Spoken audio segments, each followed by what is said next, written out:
Hi guys, welcome back to my channel. Welcome if you're new. My name is Ayana. We're back today with another hair care video. In today's video, I'm going to be giving you 5 do's and 5 don'ts of 2025 to make this year your best hair year. So we're going to start with the do's. The first do is to use all natural hair oils. I've been saying this on my channel since day one. Go back and watch. It's been about 3 years. This tip has helped me to grow my hair to waist length. This tip has helped me to regrow my edges. I will have a clip inserted. I only use all natural hair oils. I use a brand called Unlay. I use their regular hair oil to kind of improve my scalp health and to grow my hair all the way to waist length. I did it right in front of your eyes here on YouTube. And you guys saw when my hairline was starting to move back into the middle of my head. I started using Unlay Edge, which has rosemary oil and some additional additives that really help to improve and regrow my hairline. I am 40 years old and the hair was struggling. We've since cut the hair. It is already growing back significantly. I should have a video in here or some kind of clip showing where the length is now. All natural hair oils are derived from plants. Plants are nature's medicine. They treat your scalp condition and stimulate your follicle cells to grow. My second do is to incorporate bond repairing products into your routine. So many people have asked me to become their hair consultant, and I've softly started doing this. Big launch coming soon, but for now, I have just a few people that I work with, and none of them used a bond repairing product. You need to get that into your routine, whether it's Olaplex, whether you use the Living Proof triple bond complex like I do.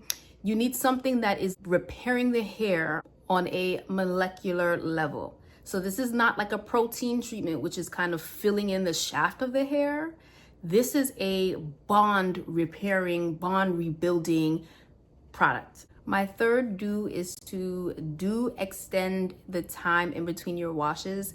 I know a lot of people wash more frequently. If you are physically active and you're exercising a lot, if you have any kind of scalp ailments, obviously you feel like you need to wash a little bit more. My advice is to do whatever is necessary to extend. If you could at least get to 2 weeks, that's for the best. The longer you can go in between washes, the easier of time you're gonna have with retaining length.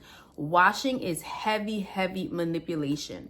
And what I found is that the people who wash more frequently, especially if you have processed or color treated hair, you're going to have a lot more breakage than someone who is washing every 2, for me, sometimes even 3 weeks. I'm gonna give you a couple tips when you are washing. The first thing when you're washing, you do not want to manipulate your hair a lot in the wash routine. In other words, a lot of people wash at the sink where they're flipping over and they're scrunching the hair up.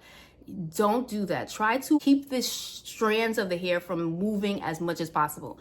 Wash your scalp. Your scalp is what's dirty. Typically, just soaping up your scalp and letting that water run down, that soapy water, is washing the hair strands enough. Another recommendation for when you're washing is to pre-comb and detangle your hair prior to washing. So in other words, I have this bun in. I'm going to have this bun in for about a week. I'm not just going to take this bun out and jump in the shower. I'm going to comb through it, pre-detangle it before I get in there. So when I wash, none of that shedded hair is just sitting within my hair. This is why people who wash their hair straight after protective style without really detangling it and combing through it first, getting out all the shedded hair, they have a lot of setbacks. Matting, you've seen it on YouTube. I also have in this little clip that I'm going to show you a detangling brush. You need this brush in your life. The teeth on this brush are so flimsy, so it's good enough that it will comb through your hair, but if there's a significant knot in there or tangle in there, it's going to bend and yield to that knot. It's not going to tear through your hair. The next do is to start to extend the length between your trims. Some people trim every month. How are you retaining length if you're cutting your hair every month? Trim as needed. You can literally see when most of us can see where our hair needs to be trimmed. If you go to the stylist, ask them, do I need a trim? Don't just tell them you want to trim. Ask them to assess your hair and do light dustings in between. So just look at the ends and kind of just take off the tips of your hair in between, just to prevent any split ends, really keep the hair healthy. But that's how you retain length. If you're trimming too often, you're not going to. My last do is to practice low manipulation styling and I'm gonna say it, ditch the protective styles. Now, I feel very funny about saying this because for years I have promoted protective styles, and I still think that they're very good for hair growth, but you have to have the right stylist putting them in. We're going to the girl who knows how to do all the designs and knows how to put in, you know, the patterns in the hair and the stitch braids and all that stuff. High manipulation. That heart design that they like to braid, high manipulation. Even knotless braids, even though it's less tension, if they're tiny, a lot of manipulation. You have a lot of hair in your scalp.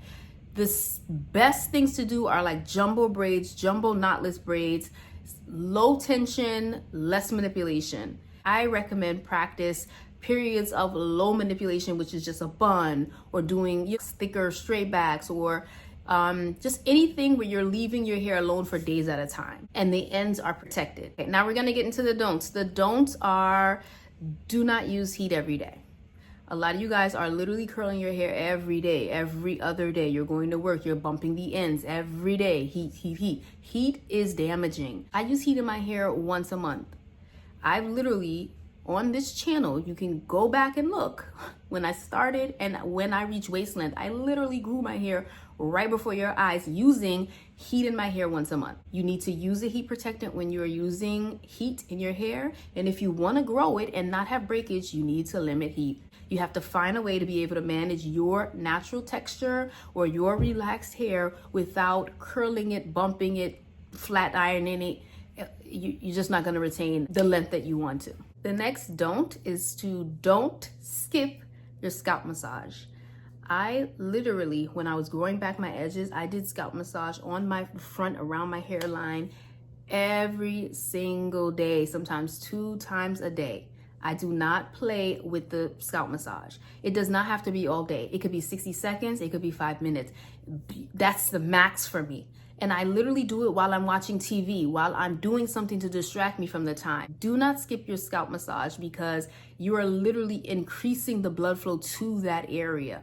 You use your all natural hair oil, which has all these amazing health benefits. Why not also increase blood flow to improve those benefits? Please do not skip your scalp massage. And the last thing is, do use mild protein treatment more often over very strong protein treatments once a week. When you have protein overload, it's very hard to reverse, very hard to go back.